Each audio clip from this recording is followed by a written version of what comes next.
अगर तुम रेपिस्ट को बंद नहीं कर सकते हो तो जहाँ लड़की पैदा होती है, अगर घर में पैदा होती है, अगर दवाखाने में पैदा होती है, तो ऐसा कानून लेकर आओ कि लड़की को उसी वक्त ख़त्म कर दो। मासूम 5 साल की 4 साल की बच्ची थी, वो 30 साल की लड़की थी, वो बहुत छोटी छोटी लड़की थी। मेरे को बहुत तकलीफ़ हो रही है इसका सुन के, मेरे को बर्दाश्त नहीं हो रहा है। मैं बहुत रिक्वेस्ट करती हूँ कि ना ये रेप केस को बंद कर दो। बाहर रेप करके किसी की ज़िंदगी बर्बाद करके, किसी को पूरा तबाह करके, उसकी लाइफ को ख़त्म करके वो अंदर मज़े मारता है, अंदर खाता पीता है, मनी ऑर्डर मंगा के अंदर अपना इंजॉय करता है, और बाहर जैसे मैटर ठंडा होता है वो फिर बाहर आ जाता है दूसरा रेप। हर 2 दिन में यहाँ पर रेप हो रहा है। दिल्ली तो एकदम ऐसी हो गई है, यूपी साइड, दिल्ली साइड के हर कहीं पर किसी का पता चल जा रहा है, और बाकी सब जगह पर लोग है ना, पुलिस वाले भी ये चीज़ को दबा देते हैं। मतलब ऐसी बहुत सारे लोग घर वालों को चुप बिठा देते हैं, बहुत सारी चीज़ें सामने नहीं आती, कुछ चीज़ें सामने आ जाती है। तो मैं चाहती हूँ कि अगर ऐसा कानून अपने इंडिया में आ गया कि जो रेप कर रहा है उसको फांसी ऑन पब्लिक और सब लोग के सामने दी जाए, तो ये शायद रेप का केस जो है वो कम हो सकता है, अगर अपनी सरकार चाहे तो। पिछले 9 सालों से रैंक नंबर 1 बना रहा IITian लंच। IITians के कई स्टूडेंट ने एडमिशन लिया MBBS GMC कॉलेज में, जैसे कि KEM hospital, JJ hospital, Sion hospital, Nair hospital, Cooper hospital और शिवाजी हॉस्पिटल। नीट 2024 के टॉपर की कामयाबी सुनी। My name is Sheikh Rimsha Mohammad Arif. Myself Ansari Mustafa. Myself Sheikh Sada Fajna. My name is Ansari Sania. Myself Sheikh Nadeem. My score is 656 in NEET 2024 in my first attempt. मैंने NEET 2024 की preparation IITians lunch से की है। मेरा score 625 आया है। I scored marks 600 in NEET 2024. I have scored 611 marks in NEET 2024 exam. I have scored 99.2 percentile in MST CET 2024. I did my preparation from IITians Learn. तो सुना आपने, आप भी ऐसी कामयाबी चाहते हैं तो दिए गए नंबर पर संपर्क करें। मुंबई टीवी, हर खबर सच के साथ। मैं हूं अफजल शेख और आप देख रहे हैं मुंबई टीवी। पूरा देश इस समय बलात्कारियों के खिलाफ विरोध कर रहा है, लेकिन वहीं कुछ सरकारें ऐसी है जो इस पर अभी भी चुप्पी साधे हुए नज़र आ रही है। अगर बात करें इस बलात्कार की घटना को लेकर, सभी निंदनीय तरीके से इसका विरोध तो अलग अलग जगह पर कर रहे हैं और सरकार पर आरोप लगा रहे हैं, लेकिन इस मामले पर जो महिला है वो अभी भी खामोश नहीं है। उनका अभी भी यही कहना है कि उन्हें इतना डर बना हुआ है इस घटना के बाद कि अब सरकार जो आँख बंद की हुई है, तो ये आँख अब इन महिलाओं के द्वारा ही जो है खोला जाएगा। इस पर बात करने के लिए हमारे साथ कुछ महिलाएं जुड़े हैं जो बताएगी कि कितना इन्हें जो है डर लग रहा है, और अब अगर ये घटना को लेकर सरकार ने कुछ एक्शन नहीं लिया तो ये जो है कानून अपने हाथ में भी ले सकती है। हमारे साथ कुछ महिलाएं मौजूद है। जी, क्या नाम है आपका? अस्सलाम वालेकुम, मेरा नाम रफ़त मेघजी है। मैंने बताया कि ये जो रेप की घटना हुई है, ये काफ़ी लोगों आरोप भी लगा रहे हैं, लेकिन सरकार इस पर सुन नहीं रही है। अभी मैं तो देखो, सरकार के बारे में तो मैं एक ही बात बोलना चाहती हूँ, क्योंकि बहुत सारे लोग बोले, मैं वही घिसी पीढ़ी डायलॉग नहीं बोलना चाहती हूँ। मेरा एक मुद्दा है और मैं एक मुद्दे से ये बात करने के लिए यहाँ बैठी हूँ आज। जैसे हम लोग बाहर कंट्री की हर चीज़ यहाँ पर इंपोर्ट एक्सपोर्ट करते हैं, उनके सामान हम यहाँ लेते हैं, उनका हम यहाँ से सामान भिजाते, तो हम उनके कानून यहाँ क्यों नहीं लेकर आते? अगर उनके कानून हम यहाँ पर अपने इंडिया में लेकर आएंगे, अगर हम उनके जैसे सऊदी अरब में चोर के हाथ काट देते, वहाँ पर चोरी नहीं होती है। सऊदी अरब में रेप करने वालों को फांसी दे दी जाती है, उनका गला काट देते और उनको गोली मार देते ऑन पब्लिक के बीच में ये सब होता है। अगर ये सारे कानून हमारे यहाँ लेकर आएंगे, सरकार एक बार यहाँ पर ये कानून लेकर आ गई ना, तो मैं 101% बोलती हूँ कि अपने इंडिया में ना आए दिन सरिका, अभी बहुत सारे केस है। अब तुम देखोगे, 1 नहीं 2 नहीं 3 नहीं, बहुत सारे केस है।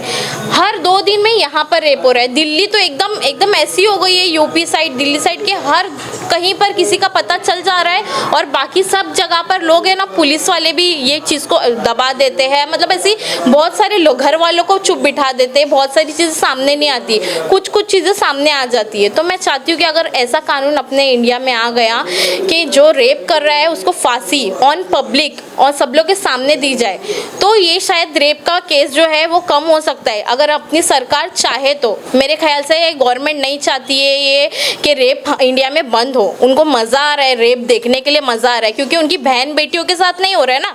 अगर उनकी बहन और बेटियों के साथ ही होगा ना, तो सबसे पहले वो ये चीज़ के लिए सबसे पहले वो आगे खड़े रहेंगे। उनकी माँ बहनों के साथ ये नहीं हो रहा है तो उनको फील नहीं हो रहा है।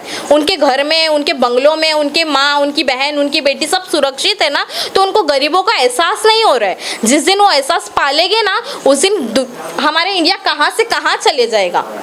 अच्छा, जो आप बात कर रहे हो किसी मिनिस्टर या किसी बड़े अधिकारी के अगर बेटी के साथ होता, आपको लगता है इंसाफ में इतना समय लगता? बिल्कुल नहीं। वो ये तो ऐसा 2 मिनट में हो जाता था। जैसे एक आरोपी को पकड़े, पर रेप हुआ है कितने सारे लोग ने मिलके किए। यहाँ पर पोस्टमार्टम रिपोर्ट छुपा दी गई है। क्यों? वो गरीब है, उसके माँ बाप को 2-3 घंटे दिखाया नहीं गया। डॉक्टर है, उसके माँ बाप को 2-3 घंटा दिखाया नहीं गया। कितने लोग जस्टिस के लिए निकले, इतने लोग निकले। वो अंधे हैं क्या? सब अंधे। उन लोगों को, दुनिया को दिख गया है क्या सच्चाई है, तो गवर्नमेंट को क्यों नहीं दिख रही है? ये जितने पुलिस वाले हैं उनको क्यों नहीं दिख रहा है आरोपी? तो जो आप बोल रहे हो कि ये आरोपी पकड़े तो जाते हैं, लेकिन पकड़ने के बाद छूटते और छूटने के बाद सरकार के किसी जो है पॉलिटिकल पार्टी से ज्वाइन कर देते। कैसा रहता है पता है? ये लोग को जैसे अभी बहुत धरना निकला, बहुत सब कुछ निकला, ये लोग क्या करते, जेल में डाल देते। जेल में डालते जब तक का माहौल गर्म है, 2 महीना, 3 महीना, 4 महीना, 5 महीना, जब तक वो अंदर मनी ऑर्डर ले रहा है, मस्त चिकन खा रहा है, बिरयानी खा रहा है, अपना खा रहा पी रहा है, वो बाहर रेप करके किसी की जिंदगी बर्बाद करके, किसी को पूरा तबाह करके, उसकी लाइफ को खत्म करके वो अंदर मजे मारता है, अंदर खाता पीता है, मनी ऑर्डर मंगा के अंदर अपना एंजॉय करता है, और बाहर जैसे मैटर ठंडा होता है वो फिर बाहर आ जाता है दूसरा रेप बाहर आने के बाद नेता बन जाता दूसरा रेप करने के लिए। हाँ, तो तुम देखते नहीं हो कि कितने क्रिमिनल लोग ही है। अभी मैं तो नाम नहीं ले सकती मैं, लेकिन कितने लोग हैं ऐसे जो क्रिमिनल से होकर भी कहाँ उनको कितनी सीट मिल गई है। अच्छा, बिल्किस बानो का जो मामला था, सभी आरोपी जो थे उन सभी आरोपियों का लिंक जो है वो सत्ता के बड़े बड़े नेताओं के साथ जुड़ा मिला, और उसके बाद उन्होंने पार्टी से उनका स्वागत भी किया गया। कैसे देखते हैं इस मामले को आप?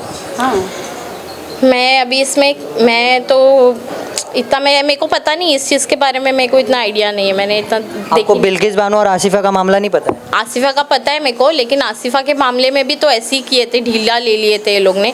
आसिफा का मामला तो उसमें तो पूरे पुलिस वाले लिंक थे, पता चला उसके बाद में मुझे, लेकिन उस बारे में भी लोग ने वो मैटर को दबा दिया, उसके घर वालों को ही दबा दिया। वो मैटर तो पूरा ठंडा ही हो गया, उसमें किसी ने कोई एक्शन नहीं लिया।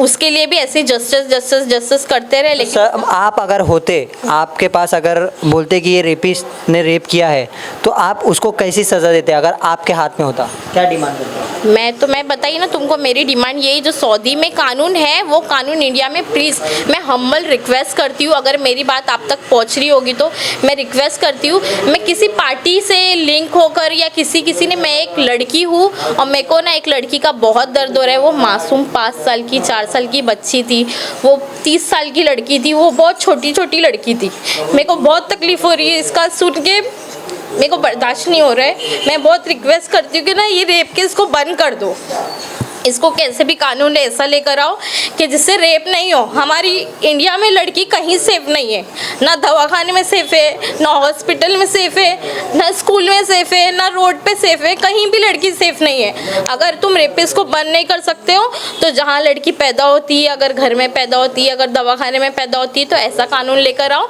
कि लड़की को उसी वक्त ख़त्म कर दो। अच्छा, जैसे आप ये बातें बोल रहे हो, ये जो रेपिस्ट है ये रेप करने से पहले इतने घबराते क्यों नहीं है? क्योंकि वो भी उसी माँ से जन्म लेते होंगे ना। उनको पता है ये चीज़ कि इंडिया में, हमारी इंडिया में ऐसा है कि बस पैसा ले लो और इंसान छूट जाएगा। इंडिया में पैसा दे दो और वो छूट जाएगा। उसको ये चीज़ का कंफर्म है कि उसको कुछ नहीं होने वाला। वो बाहर आएगा, वो वापस से रेप करेगा, वो बाहर आएगा, वो वापस से वही करेगा। उसको इस चीज़ पे पूरा कंफर्म ऐसा अपने आप पे है कि मैं बाहर आ जाऊंगा, थोड़ा पैसा, वो मुंह पे बोलते कि मेरे को जमा कर लिए तो क्या हो गया, मैं थोड़े दिन में बाहर आ लोगों जाऊंगा। को नेता लोग का भी सपोर्ट रहता है ना, कि नेता लोग का सपोर्ट है, हम रेप करके अगर अंदर जाएंगे तो उन लोग छुड़ा लेंगे। और ये रेप का मामला है, लड़कियां हो या माँ हो या बेटियां हो, ना वो मंदिर में सेफ है, ना वो बाहर सेफ है, और ना वो घर में सेफ है, कहीं नहीं सेफ है। और उन लोग को जरा भी डर नहीं, इसलिए नहीं डर है कि अगर हम कुछ भी करेंगे तो छुड़ाने के लिए हमारे पीछे बैठे हैं। इसके लिए वो भी तो मतलब उनकी माँ से जन्म लिए, तो उनको वो चीज़ का पता होना चाहिए कि औरत की क्या इज्जत होती है। इंसान को एहसास होता है रिश्तेदारी का। जो हैवान होते, जो जानवर होते हैं ना, उनको नहीं पता चलता है कि रिश्ता क्या है, माँ क्या है, बहन क्या है। अभी तुम देखे जो थोड़ा दिन पहले 12 साल का, वो उसका सगा बाप था जिसका रेप हुआ, वो उसका सगा बाप था। जस्ट मानपुर में भी 13 साल की लड़की के चाचा ने उसका चाचा ने भी किया। और एक अभी थोड़ा दिन पहले यूपी साइड में एक 12 साल की लड़की के बाप ने उसके साथ में बलात्कार किया। ये हैवान है, ये इंसान नहीं है। मैं एक ही चीज जानती हूँ कि बलात्कार करने वाले को अगर लोग नहीं सजा दे, पुलिस नहीं सजा दे पा रही है, तो लोगों के हाथ में छोड़ दे, लोग खुद सजा देंगे। हाँ, इन लोगों को पब्लिक के पास में दे। ये हम लोग की मांग है कि हम लोग पब्लिक के हाथ में दे दे, पब्लिक रेप करने वाले की खुद सजा देगी, क्योंकि पुलिस ना कभी कुछ ना किया और ना करेगी भाई। अच्छा, उस माँ को क्या कहेंगे, क्योंकि उनकी माँ का वीडियो आया है कि उसके आंखों से जो है खून के आंसू निकले थे, और जिस तरीके से उसको पूरी तरीके से डैमेज कर दिया गया था, तो उस माँ को लेकर क्या कहेंगे? मैं तो बस एक ही बात बोलती हूँ, या अल्लाह उसको सब्र दे, और जिसका इंतकाल हुआ है अल्लाह उसकी मगफिरत करे। और दूसरी चीज़ बस मैं सब्र ही दे सकती हूँ, और मैं आश्वासन के अलावा उसको कुछ नहीं दे सकती हूँ बस। अच्छा, अगर आरोपी मुस्लिम होता तो ये क्या एंगल होता? तो जल्दी से फटाफट बजरंग दल के लोग आ जाते, बीजेपी के सबसे पहले लोग आ जाते, हिंदू सारे खड़े हो जाते, और यहाँ पर ये एंगल बनाते मुसलमान और हिंदू। यहाँ पर बहुत सारे मुसलमान के घर तोड़ देते। आज मैं ये भी पूछना चाहती हूँ कि कहाँ गई वो बुलडोज़र? अब कहाँ गई वो बुलडोज़र? अब वो बुलडोज़र को किसी के कायदे की, किसी के स्टम्प की क्यों ज़रूरत पड़ रही है? अगर मुसलमान होता तो आतंकबाजी बोलते बोलते हो आतंकबाज है, और मुसलमान ये कर रहा है, मुसलमान का नाम बदनाम है।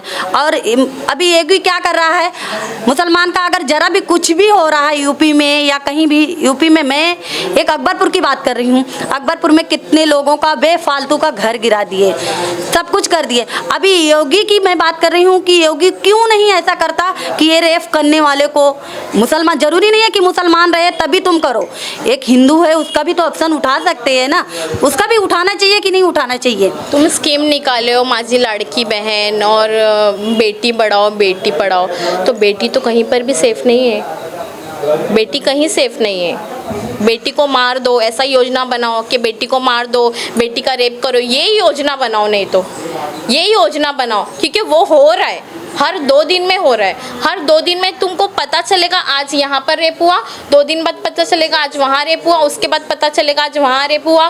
तो क्या चल रहा है? हमारे इंडिया में ही इतने रेप हो रहे, इंडिया में इतने रेप हो रहे, तुम इसके ऊपर एक्शन क्यों नहीं ले रहे? किसको बचाना चाहते हैं आखिर? एक्शन क्यों लेगा? वो 3000 रुपया दे के लोगों का मुंह बंद करा रहा है कि लोगों जो रेप कर रहे हैं ना, हम रेप के बदले 3000 रुपया दे रहे हैं। इसके लिए लाडली बहना वो निकाल रहा है कि लाडली बहना का रेप करो और तुम बिंदास घूमो।